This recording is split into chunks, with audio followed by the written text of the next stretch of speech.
The construction industry in China is one of the best. For example, in June 2021, they built a 10-story building in about 29 hours.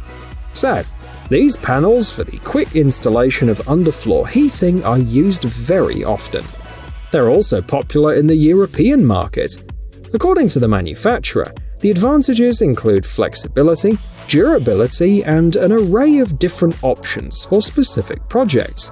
For example, the silver version, called the CN130D, complemented with aluminium foil and a total thickness of 2.8 centimeters, heats very quickly and evenly. And the temperature is easily adjustable and can reach 45 degrees Celsius.